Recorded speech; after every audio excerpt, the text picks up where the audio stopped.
Welcome to the SwimSwam podcast. I'm today's host, Coleman Hodges. Joining me, the head coach of Loyola High School in Southern California, Kevin Mann. Kevin, how's it going? Good. Nice to meet you. I spent a lot of time listening to your podcast. It's nice to be chatting with you.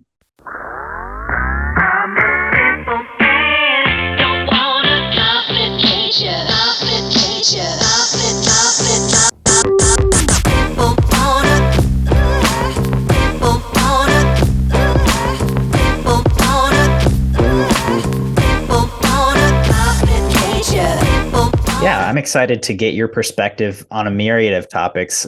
First and foremost, you've got the CIF championships coming up. You guys are the defending champions. You are seeded to win the meet again. You're captained by Rex Maurer, who we just chatted with last night. You know, he broke a national high school record at the CIF SS meet just last week. He was coming off the flu. I love how everyone's calling it his flu game now, like comparing him to MJ. But heading into this meet, first of all, just how do you stay level headed as a coach heading into the pinnacle of your season? We've got a great coaching staff, so it's definitely not just myself. I think I've been with Loyola for 23 years now, so we've created a pretty good culture over there. And I think a lot of it is just we had steps for the season. Like we had a regular season goal, we had a league goal, we had a regional goal, and now we have a state goal. So it's kind of being very methodical about checking those boxes and staying in the moment and not getting too far ahead of ourselves and definitely not looking backwards. So I think for us, it's just about uniting as a team and making sure we're as healthy as possible and having a strategy for our relays. And we've got a tough competitor. Santa Margherita is incredible. And we're going to have another battle on our hands, just like we had at the Southern sections. So it's just about keeping the kids positive and excited and remembering that this is fun. It's not just, it doesn't need to be all stress. They put enough pressure on themselves. So we just try to keep it, we try to keep it fluid and a lot of communication. I didn't realize this until Rex told me, but you guys were edged out by Santa Margherita at the Southern section meet by 3 points. What is your reaction to that as a coach? I mean, it's tough, right? Like 405 to 402. I mean, it's like both teams could look at the whole meet and find a moment that would have flipped it. The 200 medley relay, they touched us out. That's a 12-point swing. I mean, there we are, right? So it's like CIF was a little weird. They did top 18, so it's 9 to finals, 9 to consoles. So first place is 44, second place is 38. There we go, right? But the kids fought so hard, and Santa Margherita is loaded and stacked with great swimmers, and those kids come to compete every year. They're talented. They're seasoned. So we kind of looked at it like it's like a 10-round fight, and each event, there's 11 events, I guess, so an 11-round fight. And we battled, and so did they. And they eked us out at the end by 3 points. So, I mean, I guess that's motivation enough heading into this.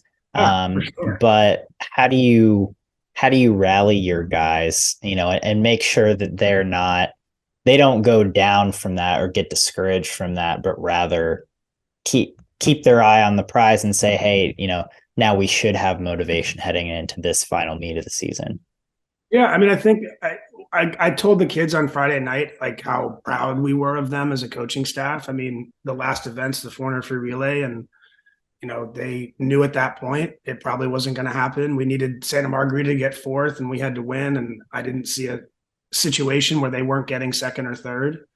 They definitely weren't going to get fourth. So, but our guys showed up. They won a 2:57, which is a wildly fast time for high school. And broke a state record and broke the sectional record and carried that torch to the end, regardless, of knowing that they were probably going to get second. So, a lot of it is just, I let the guys live in it for 24 hours. And then we did a flush out swim on Saturday, and we had to refocus. States is coming up, and you always want to win the last meet of the year. That tastes the best. So we just refocused and it's a very different meet up at States. It gets a lot faster. So yeah, we're just going to go up and give it our best effort. But the guys are in a good mindset. They're ready to fight again for sure. Nice. I'm really excited now, having talked to Rex and now you, to just to get to watch this meet and see Yeah. how it all plays out. So in turn, I mean, being a high school coach, as you said, you've been with Loyola for 23 years now. How do you manage, having an athlete like Rex, as well as having athletes on the team who are, maybe just primarily high school swimmers, or just not that level of athlete? High school that's kind of the point of high school swimming, right? Is to have a myriad of sorry, have diversity and the level of athletes you have, and to coach everyone kind of equally, and have all of them have this experience of being on a team, and getting able to race with their teammates for their school. As a coach, how do you approach that? You just try to treat everybody the same, the best you can. I mean, obviously, you get a kid like Rex, and there's different goals. I mean, we have kids. Their goal is to break 50 in the 100 free this year, and we've got Rex who wants to break a national record. And I think the special sauce we have at Loyola, which is driven by the whole coaching staff, is like everyone knows what everyone's goals are. Whether you're the freshman that just made the team or you're Rex, everyone rallies. I mean, we had kids at leagues who, broke 150 for the first time in the 200 free, and the team went crazy. So it's about like us as a team, not an individual. That's a big part of who we are at Loyola is, we lost by 3 points, right? Like, it's not about Rex can't win the state championship for us. He can do some damage. He can put a lot of points on the board, but that most of these meets, especially in a battle, they're won in the consolation heat. They're not one in that final heat. It's about team, and it's always about team at Loyola. It's a big part of who we are. So, can you tell me a little bit about your coaching staff, and just what energizes you about the other coaches that you get to work around on a daily basis? Yeah, I mean, Chris Gibson is honestly, like, we're co-head coaches. I mean, he's been with the program now since 2007. I mean, he's a brilliant coach. I mean, he swam at Cal. We both grew up swimming for Curl Burke, which now is NCAP. We were lucky to swim under a lot of great coaches, and I swam at Syracuse, and he swam at Cal, and Kyle Atazu is another coach we have. He swam for us at Loyola. He swam at Hopkins. James Banks is our JV coach. He swam for me too. He swam at SC. We've got a pretty cool. June Sung swam for us, and he swam for Brown. So a lot of our coaching staff is former swimmers. So the culture is really strong. And most of our coaches have been with us for a while. So I get excited just because they're excited too. And high school, you have a big crossover with a lot of club teams. So we have to be really flexible with, their schedules. And obviously with a kid like Rex and Max Cahill is another one of our swimmers who's going to Indiana. Zach Larrick's going to UVA. I mean, these kids are real deal fast swimmers. So we try to be really like collaborative with the club teams and make sure that, if they've got a practice they want us to run, we'll run it. There's not an ego about it. And it's like, how do we get these kids prepared the best way, but also run a team? Like, I can't just have kids show up as mercenaries to high school meets and not ever train with us. There's no team there. So we have mandatory workouts each week that every kid has to come to. And then we have, a collaboration with places like Rose Bowl. A lot of our kids swim for Andrew over there. And he and I have a great relationship and communicate a lot. So, I'm a swimming nerd. I love the sport. So I'm always up for learning, and our whole coaching staff is the same way. I love hearing that, just because I do feel like there's such a myriad of relationships that go on between club coaches and high school coaches across the country. And obviously every state high school situation is different. So yeah, getting to hear Rex and you both talk about, oh yeah, like I come to 2 or 3 practices a week with the high school team. I practice with my club team, my club coach and my high school coach talk a lot. It's like, that was not my experience in high school swimming. And so it's great to see that kind of collaboration and that kind of I'm just going to be a little blunt, putting the egos aside to do what's best for the athletes, right? It's cool to see coaches doing that. So, in terms of your coaching staff, I'm from Missouri, where high school swimming, I think, is just a little smaller, but it was still a big deal for us. You seem to have a lot of coaches. Is that normal for like a California high school team? No. We I think other teams probably make fun of us at big meets because I think there's 6 of us on the varsity staff.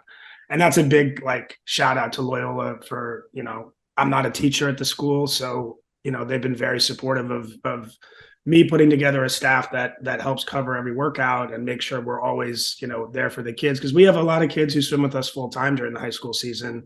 And then we've got kids who we share with the club teams.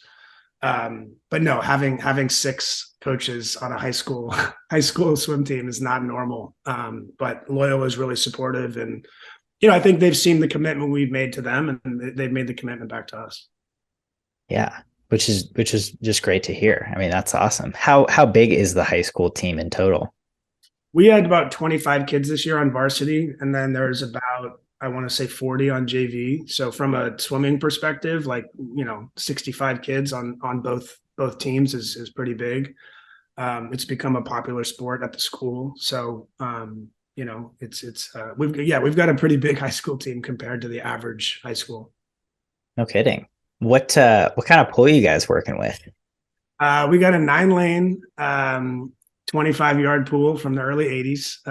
We've got our 1 meter and 3 meter springboard. It's old school. We try to dress it up the best we can with new blocks, and the school put in a really great timing system. So but it's nice. It's outdoors. It's Southern California. You can't. I mean, I grew up in DC swimming indoor my whole life. So having an outdoor facility is it's still not lost on me. I forget you said 9-lane 25-yard, and I was like, that's pretty nice. You're built in the 80s, and I was like, oh man, that place must be a dungeon. And then it's like, oh wait, it's in Southern California. Yeah, it's swimming outdoors. I don't. There are fewer things better in life to me than swimming outside. And it's our own pool, and we share it with polo. That's a fall sport out here in California. So no, it's a great for what we need. It's a great facility. If anyone at Loyola is listening, yeah, let's get another pool in there. But it's a great facility. That's great. That's great to hear. So you coach for high school season. You've been doing this for over 2 decades. Do you coach outside of high school? No, not at all. I'm just a high school. I moonlight as a high school coach from February to May every year. So it's that's it. That's it. Yeah, I go to some of the kids' club meets and stuff, and I definitely interact with all the boys in the off season and help with college stuff where I can, and guide them the best we can. But no, just high school. And I mean, I don't know. It might be obvious, maybe it's not, but just what keeps you coming back? I mean, you've been doing this for a long time, and obviously you have deep swimming roots. And I mean, it sounds like a very fun atmosphere to be a part of. And like you said, you've gotten to build the culture up, but can you summarize what keeps you coming back, and why do you keep doing this? Even though you have a pretty big career, which we're going to talk about in just a minute.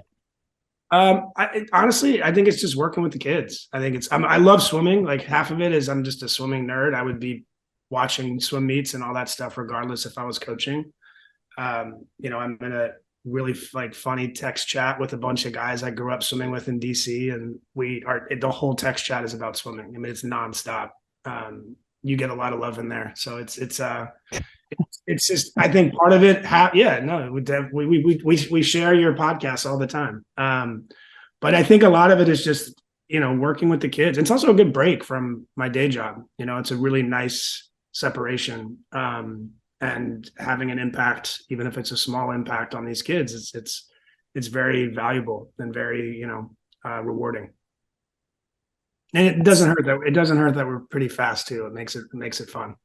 That never hurts. So fingers crossed. Good luck to you at these CIF champs coming up this weekend. We'll have plenty of coverage on it on SwimSwam if you want to check it out. I'm excited to see the results. So yeah, you you moonlight as a high school swim coach. Your day job, you're a co-founder of Haven Entertainment in LA, where you've been for a long time now. Can you tell me just a little bit about projects you've got coming up that are exciting to you?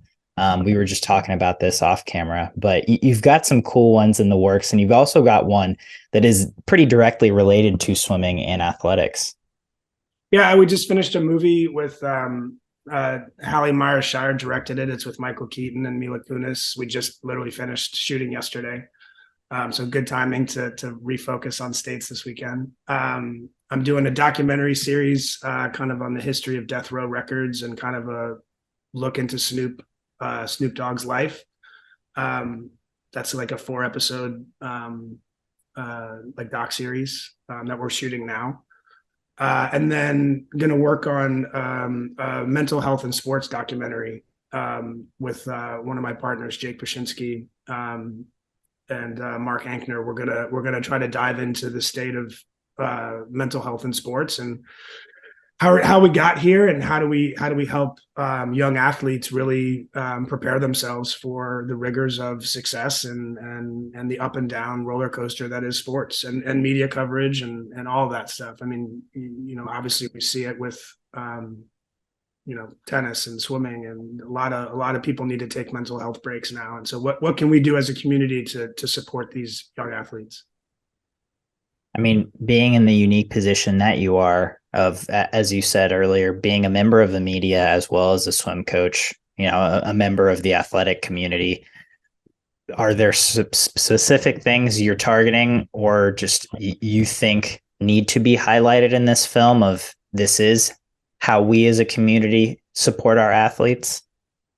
I mean, a lot of it's going to come out of the research. We're just starting, but I think like a big line for us in this documentary is like, how did we get here in 2023 where every day you're reading an article about an athlete taking a mental health break, and what got us here, and then also how do we move forward and support these athletes in the best possible way. And I think some of it is frankly media coverage, some of it's social media, some of it is just the rigors and stress of all the attention now that gets put on these young kids, especially if you're a superstar when you're a teenager.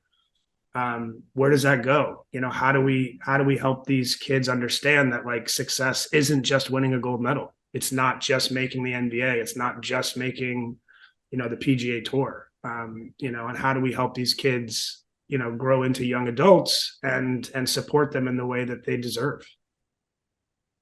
Yeah. I'm excited about this already, and obviously it's just kind of in the works. This will be your directorial debut, I believe. Again, this might be obvious, but what inspired you to not only step out of your normal producer role into the director role for this one, but what made specifically this one the one that you wanted to say, okay, I'd like to take the reins? I think it's coach. I think it's my career as a high school coach, and being lucky to coach some very elite athletes throughout my career, and seeing what they went through, and most of your job as a coach, obviously you got to be a good coach and understand your sport, but a lot of it is also mentoring these kids. And I think we do a great job at Loyola of mentoring the kids, the whole student athlete, and we're always trying to learn and be better at that. But I think my experience as a coach is really what kind of, is why I want to direct it. I don't know that I'll direct anything else after this. Like I like producing a lot, but this is one I have a lot of personal experience with, and I just think it's a really important subject right now. Obviously we saw it with Caleb Dressel taking a break, and Kevin Love is real vocal, and Michael Phelps has been extremely vocal, and Naomi Osaka, and it's every golfer has a mental health coach now, all of them. And every NBA team has a mental health expert on their staff, and that's all new. So I want to try to put something out there where this also is important to high school kids and college kids, and it's not just the big revenue building sports. like every sport has its ups and downs, and these are people. Like, these athletes are humans, and they're going through the same stuff that we all go through.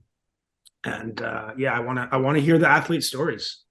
I want to sit down with these people and hear where they're coming from, and give them a platform to talk about, their position and their struggle and their successes. So you started as an athlete, you were a swimmer through college. How did you end up in LA and on this path of producer and storyteller? Was that something that you always had in mind, or did you more fall into that coming off of being an athlete and being a swimmer? So, totally by accident to the entertainment business. I came out here just to kind of, probably be in warmer weather and like learn how to surf and, just, try the Southern California lifestyle out, and just fell into it. Got lucky with some opportunities when I was, just out of college to be a PA. And, I worked with Jimmy Kimmel and pre his show. And, he's got an incredible staff of people that were very genuine and helped me learn. And I just kind of navigated my way through it from there. But, growing up in DC, like, I had no clue what the entertainment business was. And, that's a political town, not entertainment. How do you balance being a high school swim coach during the season when you are, when you do have this full-time job as a producer, which, I'm guessing can be pretty demanding hours and pretty long and inconsistent hours?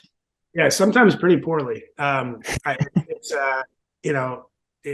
again, lucky to have the coaching staff we do at Loyola, where we can, kind of attack workouts individually.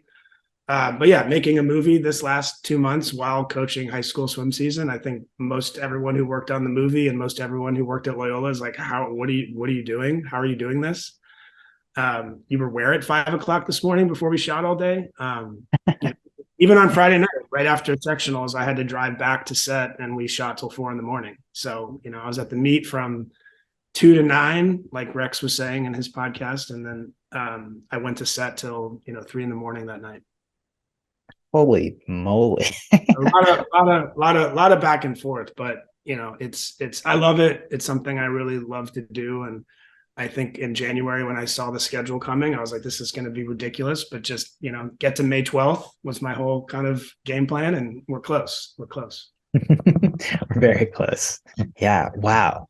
Do you feel like they complement one another in any ways that stick out to you?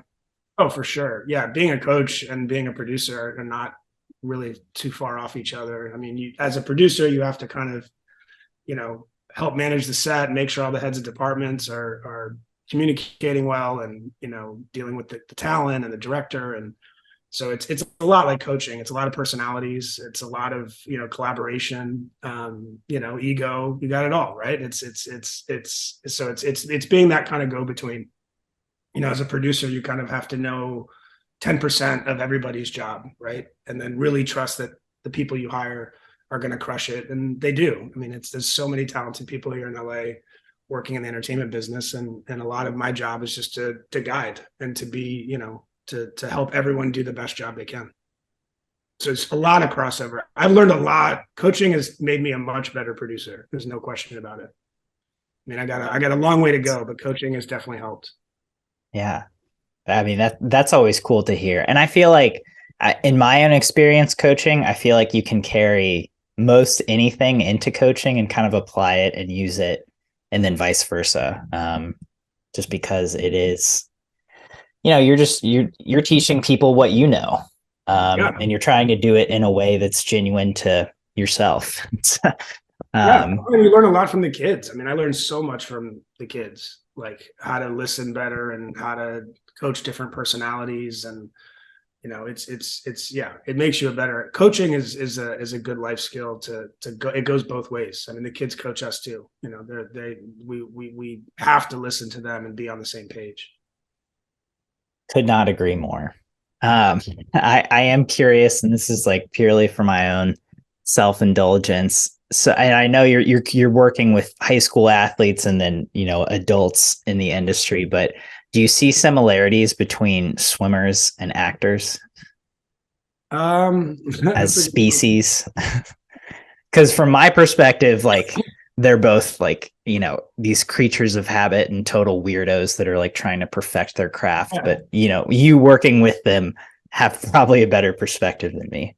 Yeah, I mean, look, I mean, actors are meticulous in preparation. You can't show up and not know your lines. You can't show up to practice and hide in lane 9. You have to perform. And I think there's also a similarity between when the director calls action and when a swimmer's got to get up on the block and perform, right? Like you prepare, you rehearse, you do everything, and then boom, there's this moment where you got to make it happen. And I think that sort of performance is very similar. Like, how many sports are like swimming where you train 9 months for, potentially a 17, 18-second race if you're Jordan Crooks? Like, it's you miss that start, turn, or finish. So it's same thing with acting. You got one take left, the day's over, the sun's going down, and it's like, Coleman, you got to deliver this line. Like, you got to deliver the line, and there's 80 people. It's not like watching TV at home. There's 80 people just staring at you, and the director says action, and it's a comedy scene or if it's an emotional scene, like it's tough. It's tough. So I see a similarity in the execution of the talent. Personality wise, I mean, yeah, we're swimmers. We're all weird, right? Like we choose this sport to put our face down and stare at a black line for 2 hours twice a day. Actors are, constantly told no. 99% of an actor's life is being told no. Swimmers, it's like, hey, I just trained 9 months and I dropped a 10th. Like we're masochists, right? Like, but yeah, I've never thought about that. But yeah, the performance part for sure. The pressure of the performance definitely is similar. That's cool to hear. Thank you for that perspective. Again, that was just like something that I'm, over here geeking out about. But Kevin, thank you so much for taking the time to sit down and chat. This has been awesome. It's been great getting your perspective, a very unique perspective on swimming and more. Any parting thoughts? Anything we missed before we sign off today? No, just it's fun to have high school swimming highlighted. We get a little bit of we're like second class citizens to club swimming a lot. And you see so many of the kids perform at these state meets. It's like most of these kids' fastest times come out of junior nationals in December and their state meets. So it's nice for high school to get a little love, and you guys are incredible with how you cover swimming. I truly, like, and I'm not saying this because we're just talking. I think you guys have really changed the way swimming is covered, and it needed it badly. So, a lot of kudos to you guys.